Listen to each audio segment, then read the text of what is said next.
How can this whole world be so evil when we have a beautiful, wonderful, good God? And why is it that even the children of God suffer so much? I needed to understand this because when the question was asked to me, I was like, is God going to answer this question, or is it something that we're going to have to understand?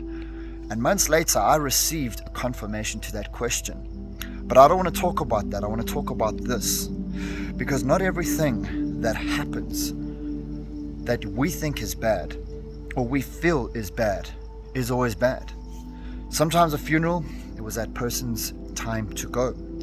Sometimes that child is going to have a better life in heaven with God because at the age of innocence, God foresees things that we don't see. Sometimes when you go through divorce like I did, you think, well, what the hell's going to happen now? Yet after that divorce, once you're healed, you're stronger, you're wiser, you're better, and you don't make those same mistakes again.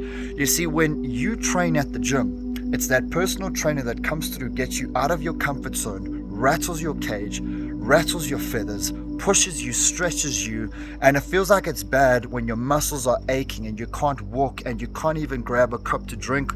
You're like, man, this is bad, this is what I'm going through. But then after going through that many, many times, you're stronger. You see, before you can go to war and win a war, you have to go through intense training. Now, you might think that the commander or the lieutenant hates you when they punish you and they train you and they have no mercy on you. But when you're in that fight and when you're in that war, you realize, actually, if I never went through that, I would never be able to survive this war that I'm in. It's the same thing with someone who's in fights all the time. You see, warfare, it's like a boxing trainer that takes you and trains you and punishes you, and you get smacked in the face a few times, you get body shots, and you feel like this is all bad and this is the worst thing that can happen. But when you're in the real fight, you will still get knocked, you will still get knocked down, but ultimately you will win that fight because you were trained. So God is in the business of building your character.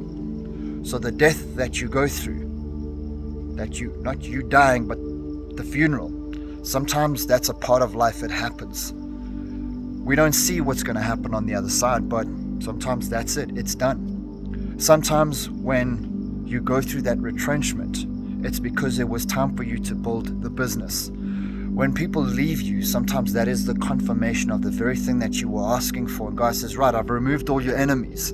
Now I'm going to prosper you, and they're going to come back one day and they're going to be sitting at your table. Sometimes when God takes something from you, it's to humble you that He can save you. So the thing that I've come to really learn is we really do serve a good God. But to say that we're going to have a life without suffering, that's a fallacy. The Bible never promises an easy life. It actually guarantees you're going to have difficulties, especially in this life.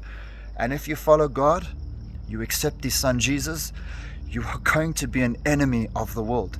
Because they hated Jesus, they will hate you too.